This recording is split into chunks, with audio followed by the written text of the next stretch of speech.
real complicated. Can handle my shit. They said, baby, you gotta make it till you make it. And I did it. And I stand a bitch smile. Even when you wanna die. So why the song is so amazing when it came out? Now, this is actually serious, right? Like, so I was one of those crazy people who heard this album the day it released.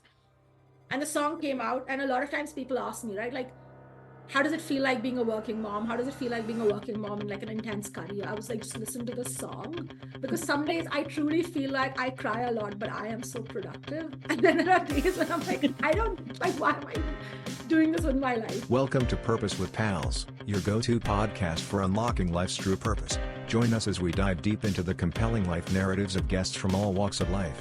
Your host, Pals, will guide you on your own journey of self-discovery. Hello everyone, welcome to Purpose with Pals. Let's welcome our guest today for the show, Rashi. Rashi works with McKinsey right after the B School. After doing her MBA from University of Toronto, she joined the consulting firm.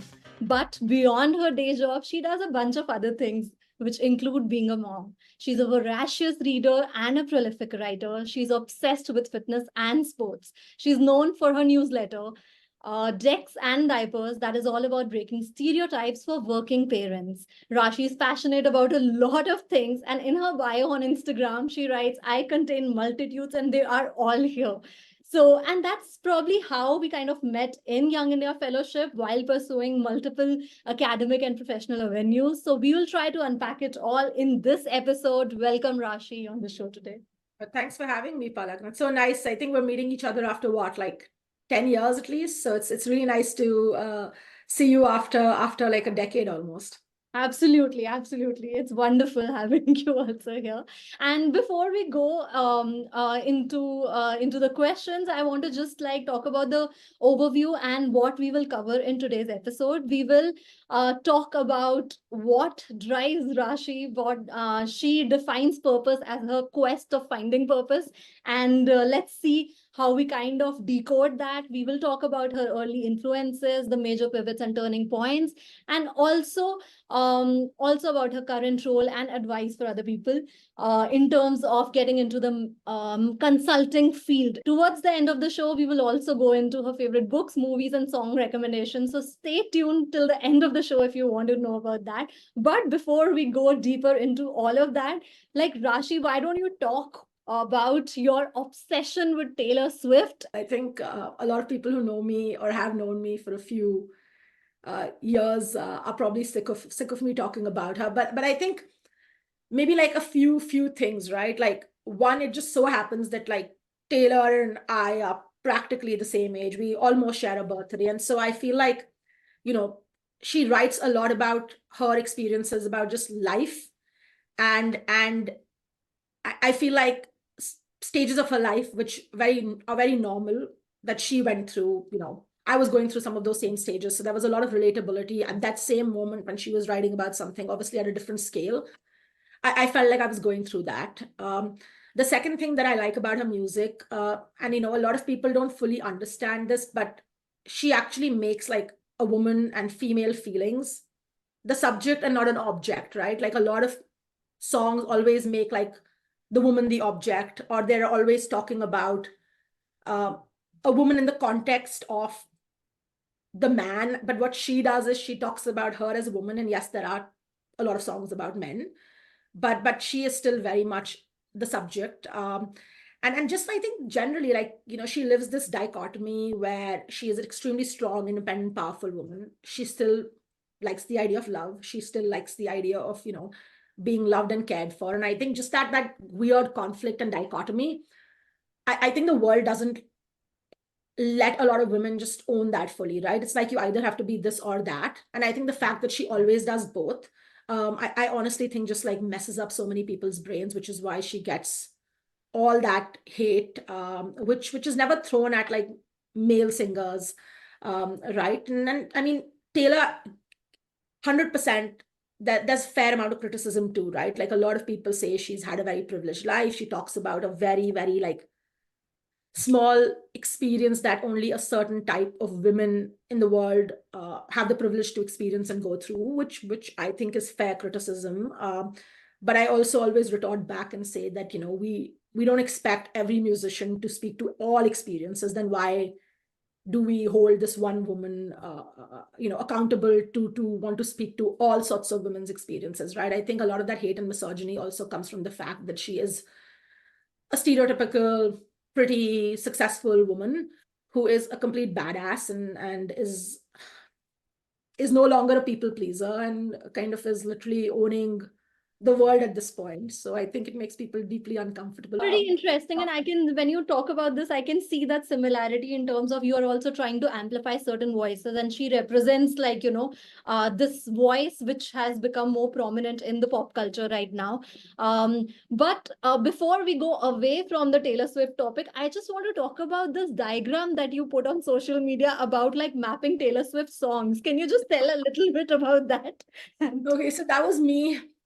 Maybe my nerdy Swiftiness came out. So I was actually coming back. I was taking a long flight back to India from Toronto, and there's a 14-hour direct flight, right? Like, I just was not in a mood to watch movies, etc. It was just this weird time, and my daughter was sleeping on my lap. So like we got 3 seats together, and she was enjoying almost like a business class flight back. I guess she was flat on my lap, and I couldn't really move a lot.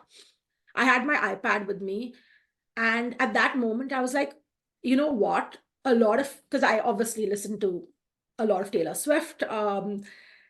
I just said, hey, look, like some of the words that she says, some of her lyrics, if you take them a little out of context, some of those lines are great to map with this experience I am having. So I basically, said this is like Taylor Swift working mom's version. I had these intersections of like, what it really feels like to be a working mom, that you're obviously a mother, you are a human by your own self, you're a wife to someone in my context, and then you're like an ambitious, let's say, corporate professional, and then I use lyrics to basically map out what that experience means. So you can I don't know how else to describe it except people just have to see it. But it was just something that I did on a flight back. And I was just having a great time doing it by myself. And so I was like, you know what, and I've become very comfortable just over the years, just sharing myself with a broader, I don't even want to call it an audience, but like just releasing some of this into the world. And it takes a little bit of embracing the idea that some people may find something cringy, right? And again, I think Taylor Swift tells us that you must embrace the cringe. And so to me, it's like, if you find it cringy, you find it cringy, but it also helps me find my people on the internet, right? And so it just like resonated with a lot of people out of all the places on LinkedIn, which I was quite surprised by. Yeah. But it was a lot of fun, and I just had a blast doing it. Amazing. So now we will move a little bit into like your early influences and away from this life. Why don't you tell a little bit about your life journey of like, your early influences and how they kind of guided you and like, took you to where you are right now. And I'll leave it a little open-ended for you to kind of answer this question. Yeah, so I grew up in India. Both my parents were doctors in the Indian Army, and I think that obviously had a significant influence on me on 2 fronts, right? Like one was just that like every 2.5 years across the country we were moving, and I think that just taught me both this idea of walking into a room and being uncomfortable knowing no one, but coming out with maybe a friend or two. It also kind of made me appreciate a lot just generally about like different people, different cultures, diversity, and because I would go in and out, I myself could see differences in like cultures and places and how societal norms sometimes just shape what's considered acceptable, not.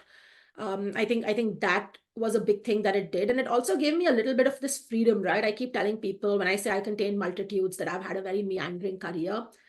I think it gave me the freedom to keep reinventing myself, because it sounds crazy, but when every 2 years you move to a new place, and this is also pre-social media, right? You can actually walk in and explore different parts of your personality, which maybe was slightly, were not as dominant in the previous place where you were at, right? Because nobody really knew me. It was like every 2 years I could like be a blank state and say, hey, I'm Rashi, and then try and explore who I was. And I think doing that over the course of my entire kind of childhood, teenage years really helped me find a little bit of myself, because every time I would go, I would play a little bit with who I was.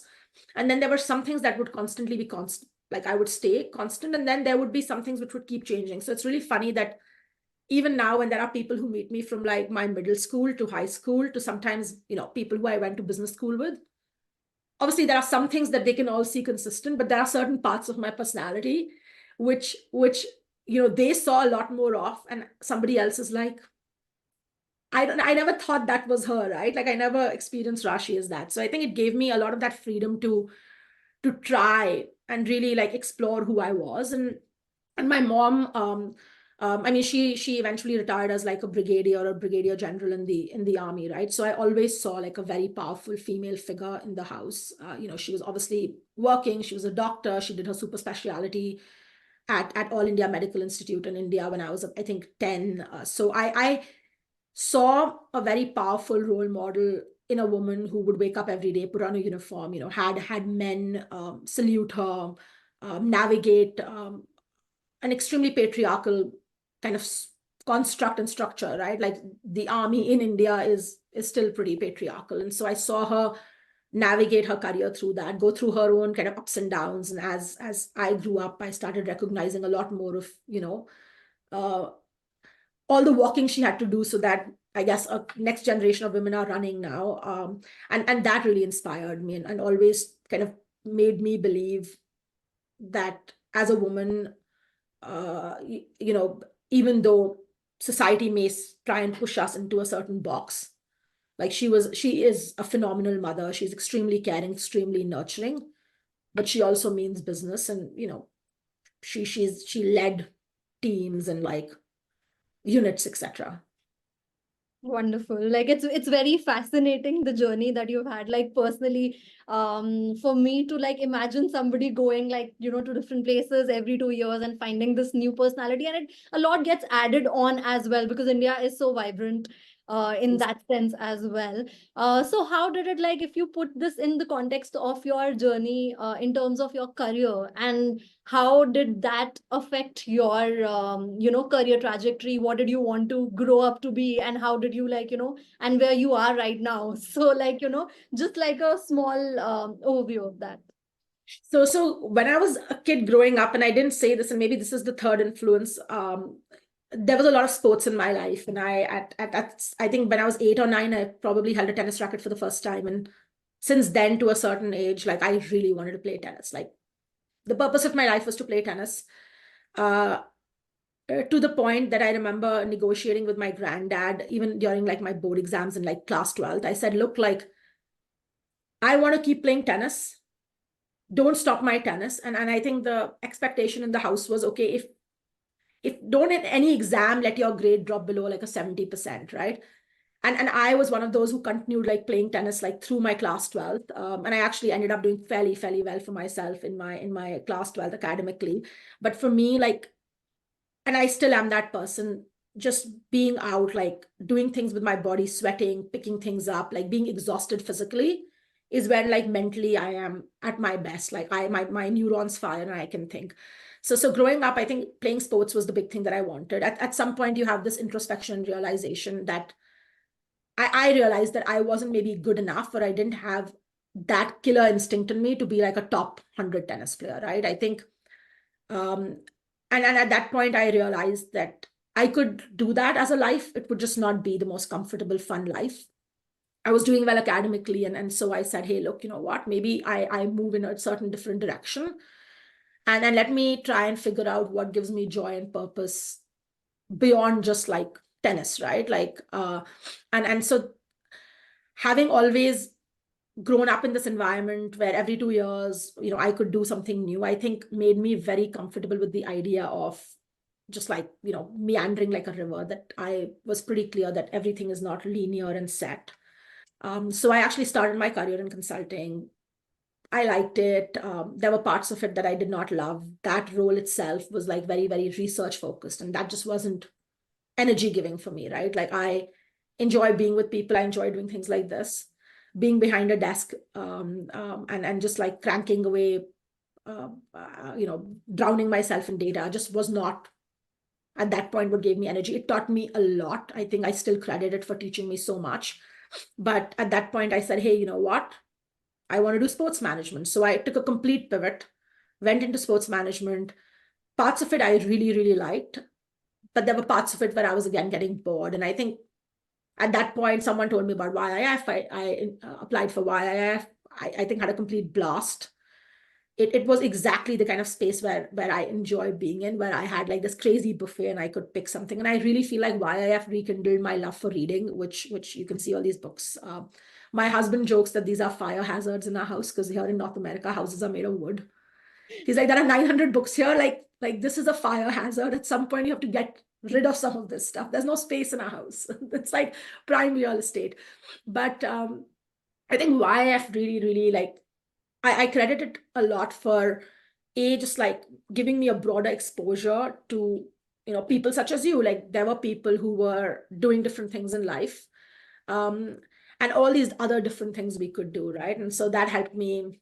I kind of stumbled back and I said, I liked some parts about consulting. I liked some parts about sports. I heard about like design thinking, brand consulting, went there. Enjoyed that. I think every 2 years, something happens to me, to be honest, 2-3 years. I had this urge, like everything's becoming too comfortable. I'm becoming too comfortable in India. I've kind of seen like 35 odd cities here, things are going well, let's break it. And then that's when I said, okay, let me kind of go abroad. I just feel like you learn so much when you go out of your comfort zone. And for me, because I had grown up in pretty much all of India, nothing felt as much out of my comfort zone as a completely new culture. And then so that's how I decided to kind of go abroad for my MBA. And, one thing led to another, and got into McKinsey and have been there since. And I think even in McKinsey, every couple of years, I've changed my role a little bit. Got it. So you've made like, I think, certain unconventional choices as well. And I would want to talk a little bit more about that. For example, YF is something very unconventional. Again, like moving to study to Canada for an MBA, and knowing you and knowing your score and everything. Like it was a different choice, I think. And if you could talk about those decisions that you've made, keeping in mind the holistic picture, rather than just like going towards like those narrow targets. And if you could talk a little bit about that. Yeah, I think, again, that there's obviously it comes from the fact that I will again credit my parents, right? Like they are extremely supportive. They've always been very supportive.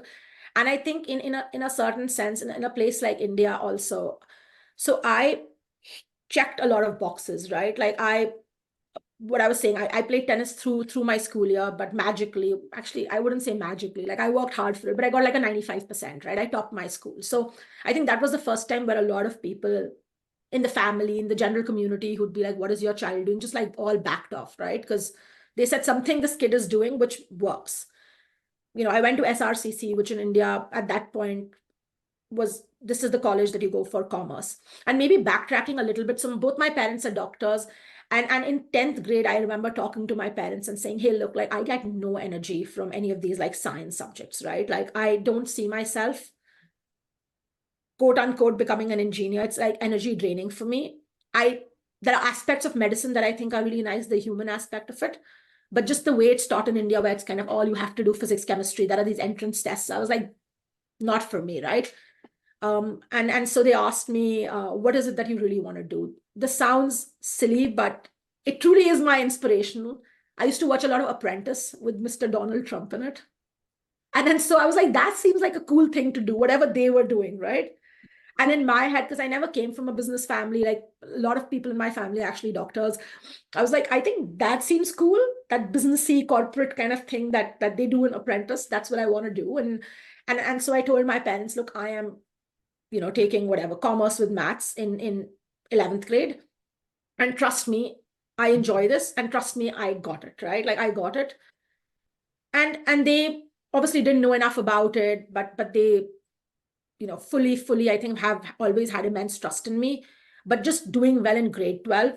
And I think in India, it's such a pivotal like year in your life that so many people just back off, right? Like from relatives who were constantly telling my mom, like, what is she going to do with her life? All that noise just went. I just became like this person being celebrated.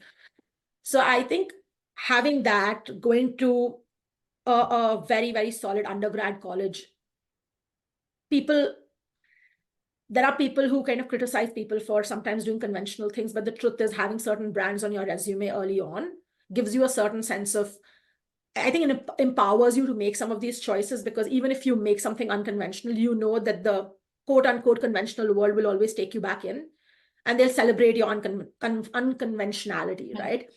Right. So I'm going to credit, just, which is what I tell a lot of people. I tell people when they're young that, sometimes it just makes sense to just do those things.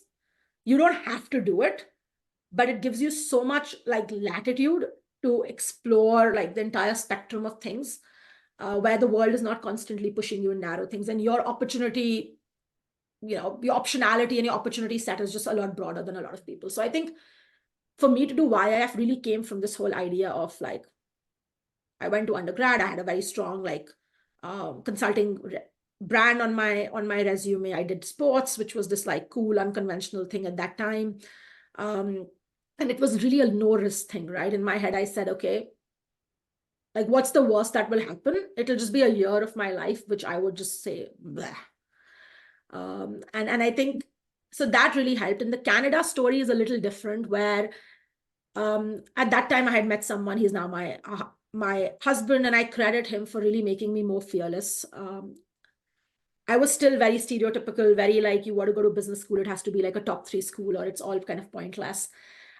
We were dating each other. We were pretty serious about each other. And he was very clear that like an MBA was not for him. But we also wanted to live in the same, city, ideally, eventually be together. And so just through a process of elimination, Canada just became an option, where it was that, okay, the US, even if I magically get like an H1B, etc., it's harder for him to come and work. I didn't want to work abroad for a few years. So coming back straight to India post business school also wasn't making sense. And Canada just was like that sweet spot, which made sense. And personally, like, I think it was one of the best decisions I made, because Trump came into power. I absolutely love Toronto. I think I walked in here and within 24 hours, it just felt like home. And I make credit my every 2 years coming to a new city, but also I think it's such an immigrant friendly city where anybody could be from anywhere. And so everybody belongs to the place. That I think it was, in my life, when I look back, I think it was one of the most pivotal, unconventional decisions I made, which I questioned for like the first maybe few months. But at this point, when I look back, I was like, it was the smartest thing I ever did, right? Financially, from like just the stability I find in a place, just from like friends and like a place I call home now. I think just being a little bit brave and going against convention really helped. Oh, wow, wow. That's very interesting to hear that story. But let's go a little bit more towards what you're doing right now. What is the current role that you're doing? I guess this was a campus placement, and how like your MBA kind of helped you in this direction. You're working with McKinsey. And what are the critical skills you would say that you need to succeed as a new business leader in the role that you are in right now? So I think when it just generally comes to maybe say consulting firms or any kind of post MBA, any of these roles, right? I keep telling this to people, and I wait for the impact to hit them when I say the only things you really need to succeed in the corporate world are the ability to read, write, and think. And it just like makes people go like, what? But I'm like, that's the only things you kind of need, right? You need the ability to be able to do a lot of like critical thinking, right? I think of course business school can teach you a lot of things. There's a lot of theory you learn, and sure, like some of it is like language, right? You should be able to know how to read an accounting statement. You should be able to know how to read a balance sheet. Yes, you need to know some fundamentals of like, finance, some fundamentals of marketing, some fundamentals of like org psychology, etc. But at the end of the day, I think in most of these organizations, you work with people, and most of these organizations, especially consulting firms, do a great job of teaching people on the job. There's a lot of apprenticeship, mentorship that helps you kind of grow. But on day one, what you really need is like a brain where you are able to do some kind of first principle thinking. You're able to like ask the right questions. Like you're able to like step back and connect a bunch of dots and then articulate yourself, right? Which is write it back. And you should have the ability. When I say read, it doesn't mean just read for the heck of like 1,000 words per minute or some crazy metric like that. I read, you don't have to quantify it, but it's like, did you really understand it? Did you really like engage with it? Did you really question it?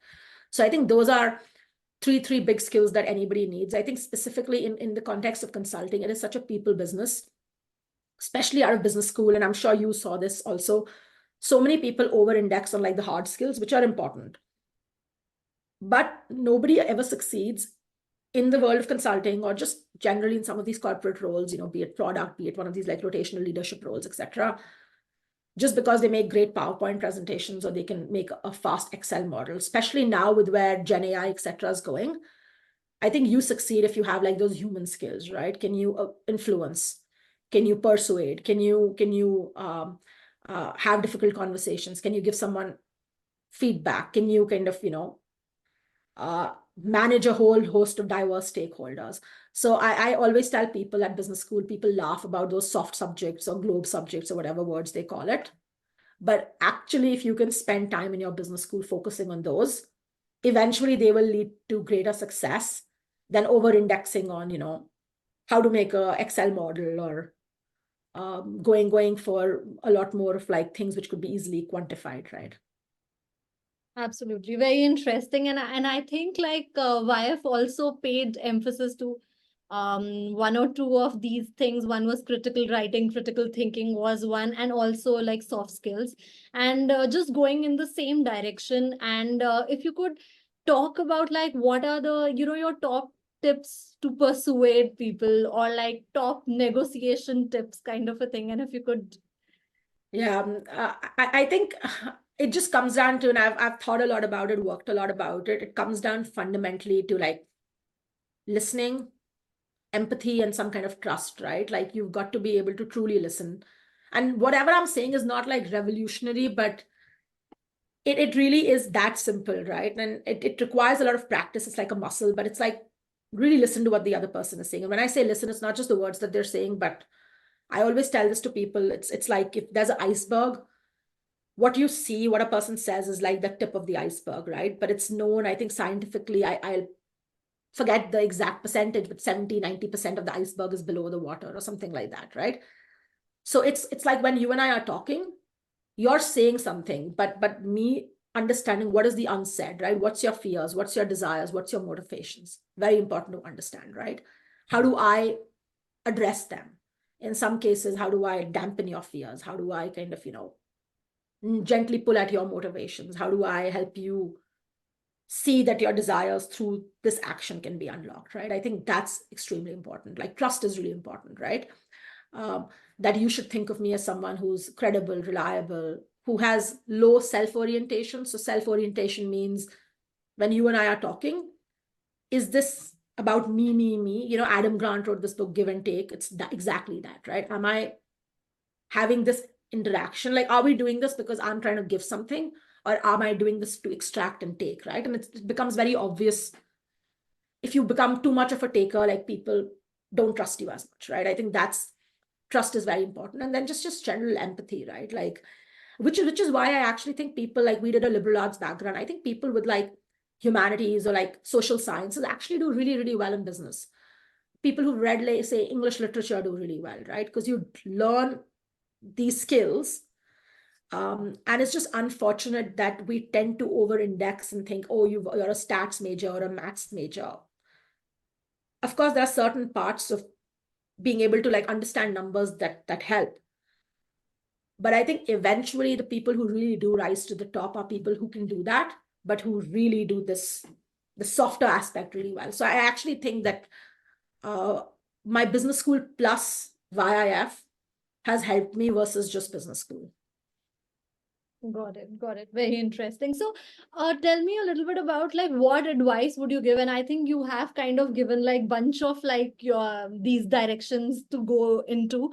But what is the exact advice you would give to people who want to get into the consulting career? So, what is there a must do, or is it just like how do they go about thinking about their career? I think my first piece of advice, which I always tell people, is very tactically ask yourself why you want to do consulting, right? I think there is obviously like certain kind of status and prestige to it. And so a lot of people run for that without truly understanding what the day job is and what the lifestyle is, right? It's not a 9 to 5 career. Um, it is a career where you are solving complicated, messy problems, and you're doing it over and over and over and over again, right? And so there are ebbs and flows, obviously, but you're functioning at a, like, I always call consultants like corporate athletes. You're functioning at a different level. You're just expected to function at a different level. So I think the first thing I always ask people when they tell me they want to do consulting is ask them why, right? Like, what is it about the profession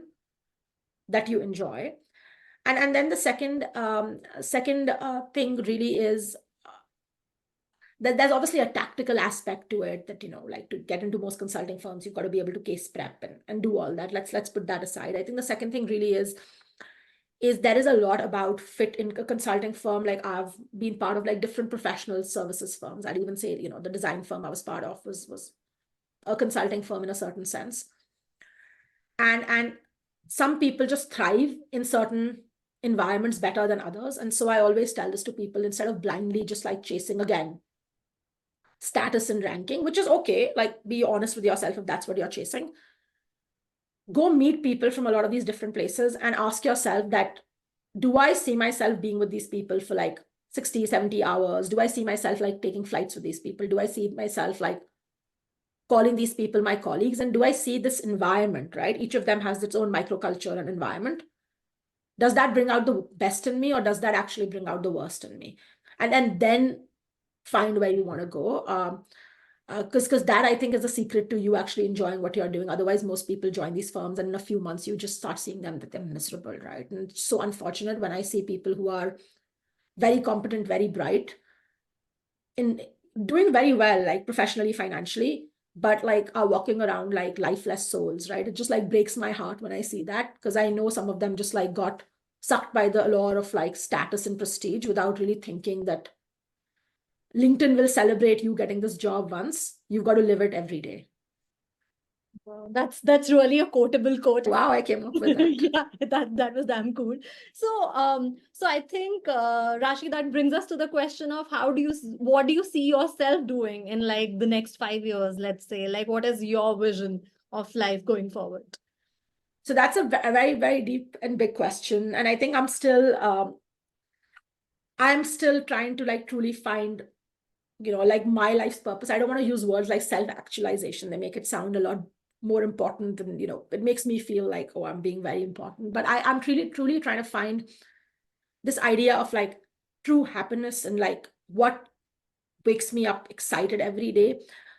In a lot of ways, I know we were talking about this before we pressed record, that I had this realization, especially this year, and maybe it's because, quote unquote, it's my midlife crisis year, I don't know.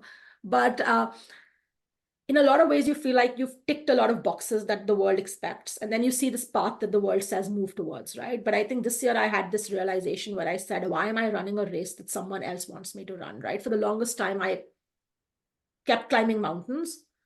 And the only purpose of my life was, climb another mountain, climb a bigger mountain. And I think I had this realization, and I worked with a coach last year, where the realization really was like, what are you constantly running for? When are you going to enjoy just being, right?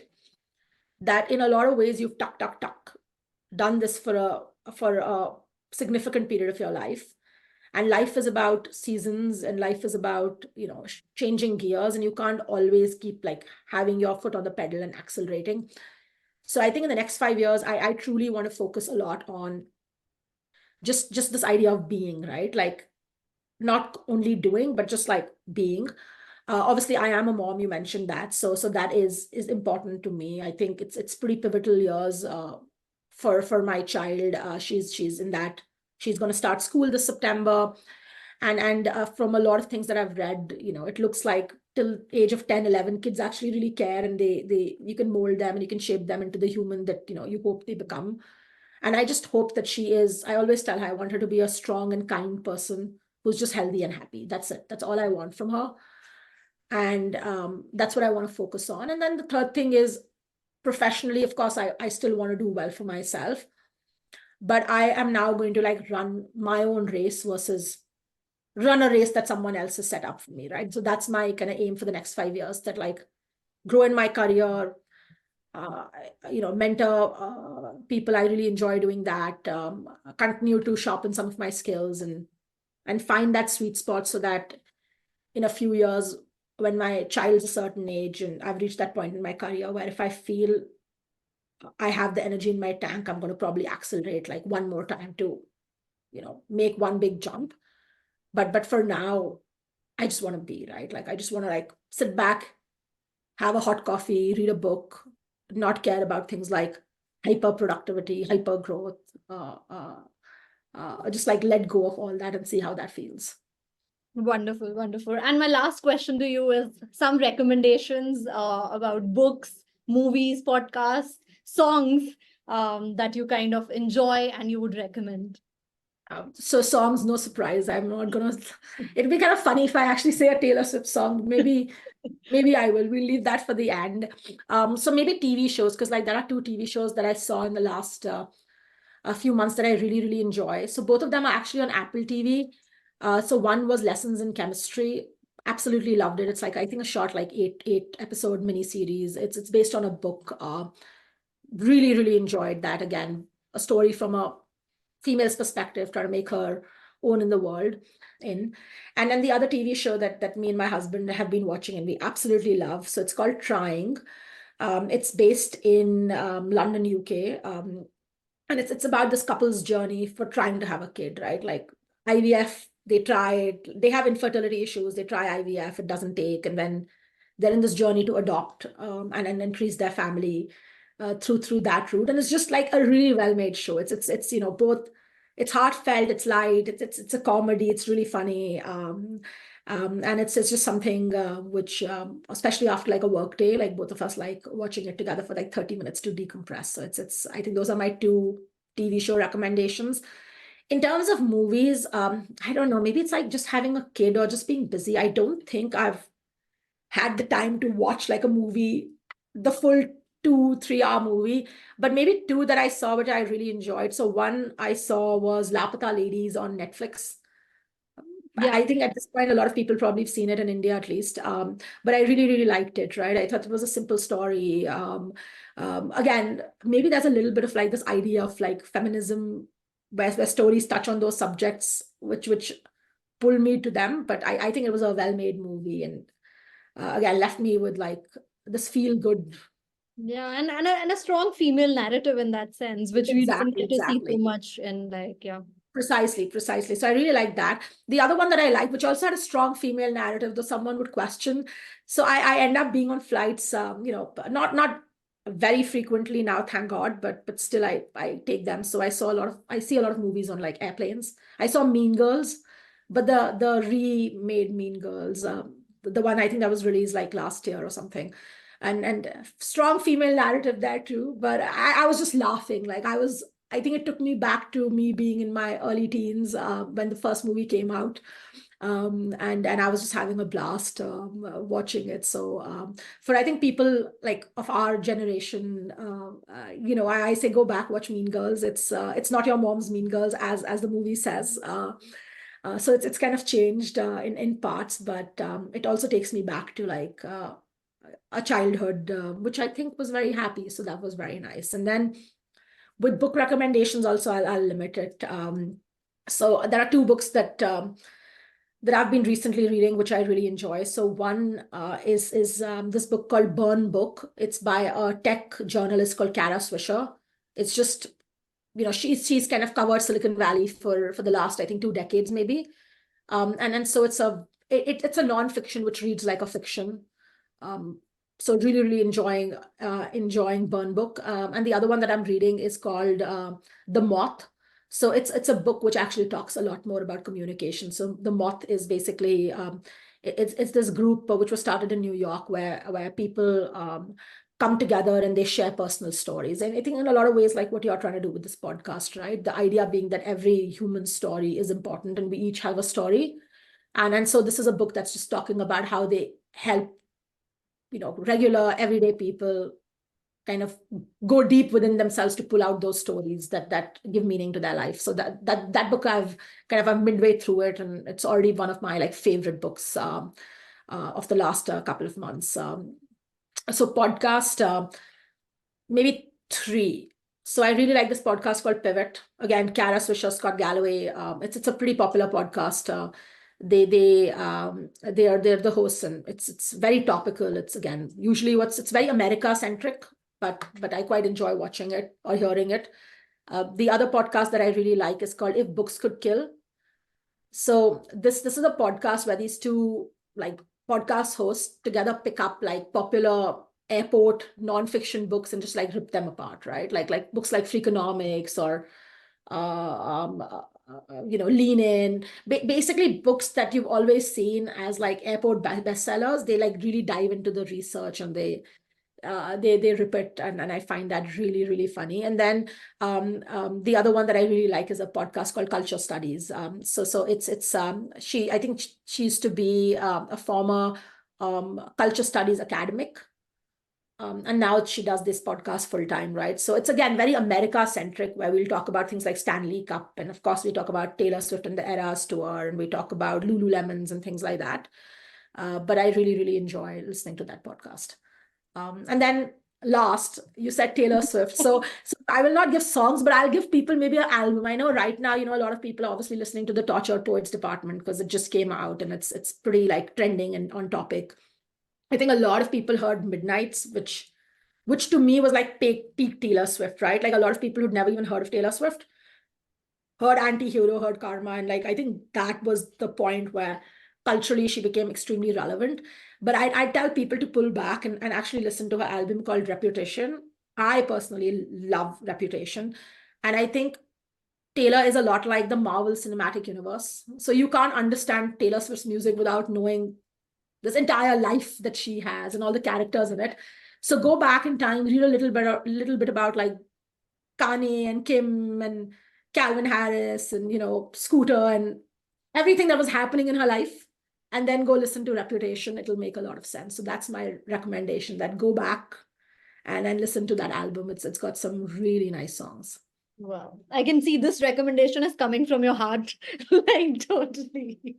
I mean, it is. I'm a Reputation Swiftie through and through. That's the album. So it came out, I think, in 2016 is when I became a Taylor Swift fan. Not 1989 when a lot of people did, but it was Reputation where I was like, okay, this makes sense. I think I was also going through some like weird times in my own life. So that album really spoke to me. Interesting. So I think to end with, we started this conversation off camera talking about what purpose is. So if you could just summarize it in terms of what is purpose for you and how are you going about chasing it in your own life? Yeah, I think I mean, maybe it's side hustles, but maybe it comes down to that word of multitudes. And I think I've become, especially after becoming a mom, very comfortable with it. I think all of us have so many layers that over time in life, we just like keep shutting down all those different layers of ourselves and only nurture one. And in a lot of like people, especially because I grew up in India, I know in India, especially the work side of you, the serious adult work side of you only gets nurtured and focused on. People only talk about promotions and growth and like, how do you accelerate in your career and all that other part of your life, right? Be it, I was also an athlete, be it I also enjoy music, be it also that I listen to Taylor Swift, etc. That just, the world keeps like shutting it down. So I don't know, maybe my purpose is in life to lead like a full life, right? Like I unless science can prove it, I still believe we live one life. And so if we live one life, I want to live like the fullest life, right? I want to take all the space I can. I want to explore all aspects of my personality. And I don't want to be maybe pigeonholed into small boxes that, oh, Rashi is a consultant, or oh, Rashi is, a mother, or oh, Rashi is, I don't know, a Swifty, or oh, Rashi is a writer. I want to not be just this. I want to be this. And I think that's the purpose of my life, is to like live my fullest life and like take all the space that I possibly can. And sure, it can give people this like main character energy and all those negative vibes. But I tell people that if you're not going to embrace yourself as your main character, like who will? And so maybe that's the purpose of life, that we all embrace like this idea that we are our life's main character, and we live a life which is like the fullest that we can possibly live. That is such a cool note to end on, to live life to the fullest and actually keep exploring these multitudes and do not get boxed into like, one narrative of your life because you have one life. So thank you, Rashi, so much for coming on Purpose with Pals and talking to us. It was wonderful having you. It was so nice seeing you after so long. And, I wish you all the success with this podcast, and hopefully we connect again, maybe in a few years, and talk about where life has taken both of us. Absolutely. Thank you so much. Thank you.